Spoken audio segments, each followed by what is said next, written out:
అయోధ్య రాముల వారిని తలుచుకోకుండా ఉండలేము. అలాగే అయోధ్య పూజా సామాగ్రి కూడా వాడకుండా ఉండలేము. అయోధ్య పూజా సామాగ్రి వాడండి, మీ పూజని పరిపూర్ణం చేసుకోండి. డీలర్షిప్, డిస్ట్రిబ్యూషన్, హోల్సేల్ కై సంప్రదించవలసిన నంబర్లు.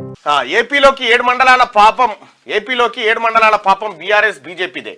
వాటి కోసం పోరాటం చేస్తానన్న కేసీఆర్ 10 ఏళ్లు పట్టించుకోలేదు. Deputy CM Bhatti Vikramarka BRS నేతలు ఇకనైనా దీక్షలు చేయాలి. పెండింగ్ సమస్యలపైనే రేవంత్ చంద్రబాబు భేటీ. రుణమాఫీపై త్వరలోనే జీవో, అసెంబ్లీలో చర్చించాకే రైతు భరోసా అమలు చేస్తామని వెల్లడి. ఇక తెలంగాణకు చెందిన 7 మండలాలను ఏపీలో కలిపిన పాపం బీఆర్ఎస్ బీజేపీదేనని డిప్యూటీ సీఎం. నేను మళ్ళీ మనకి కాసేపట్లో జైన్ అయితే మీరు కంటిన్యూ చేయండి అన్న. ఇక్కడ జరిగిన ఘటన ఎలక చనిపోయినట్టుంది, ఏమో స్మెల్. అది నువ్వు గాని తెలంగాణకు చెందిన 7 మండలాలను ఏపీలో కలిపిన పాపం బీఆర్ఎస్ బీజేపీదేనని డిప్యూటీ సీఎం భట్టి విక్రమార్క అన్నారు.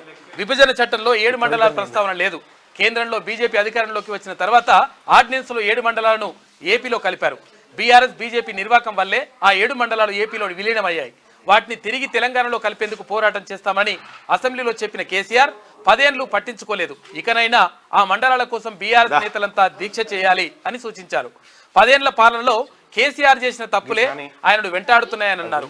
అయితే రాబోయే 15 ఏళ్లు తామే అధికారంలో ఉంటామని కేసీఆర్ చెప్పేవన్నీ కళ్ళబొల్లి కబుర్లే.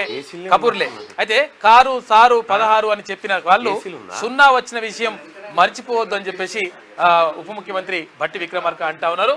అయితే ఏపీలో 7 మండలాల పాపం 100% బీఆర్ఎస్దే. ఎందుకంటే ఇప్పుడు మాట్లాడుతూ ఉన్నాడు హరీష్ రావు. అంటే వచ్చి ఏమంటుండంటే అది 7 మండలాల గురించి మాట్లాడుర్రి అట్టిట్లా అని అంటున్నాడు. మరి 7 మండలాల గురించి ఏం చేసినావు నువ్వు? 10 ఏళ్ళు మీరే అధికారంలో ఉన్నారు కదా, మీ మామ మీరే ఉన్నారు కదా, మరి ఏం చేసిరని చెప్పేసి అడుగుతా ఉన్నారు భట్టి విక్రమార్క ఉప ముఖ్యమంత్రి.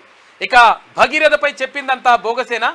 23,824 గ్రామాలకు గాను 1156 గ్రామాలకే నీళ్ళు ఇస్తున్నారా? ఇంటింటికి నీళ్ళు ఇచ్చామని గత ప్రభుత్వం చెప్పినంత అంతా అబద్ధమేనా అని చెప్పేసి, వట్టిదేనా అని చెప్పేసి ఉప ముఖ్యమంత్రి అంటా ఉన్నారు అధికారులను ప్రశ్నించిన డిప్యూటీ సీఎం. అయితే ఏం చెప్పిండు కాక, 23,824 గ్రామాలకు నేను ఏది మిషన్ భగీరథ నీళ్ళు ఇస్తున్నా, మొత్తం అందరికీ నీళ్లు రాకపోతే, నల్ల తిప్పితే నీళ్లు రాకపోతే మాకు ఓటేయొద్దని చెప్పిండు. లాస్ట్ కోసం చూస్తే ఏమని చెప్తున్నట్ట అధికారులు, ఏం చెప్తున్నట్ట అంటే ఇక్కడ 1156 గ్రామాలకే నీళ్ళు ఇస్తున్నట్ట. ఇక ఎక్కడ కూడా మొత్తం కూడా నీళ్ళు వస్తలేని పరిస్థితి కనిపిస్తా ఉంది అని చెప్పేసి ఒక వార్త కనిపిస్తా ఉంది.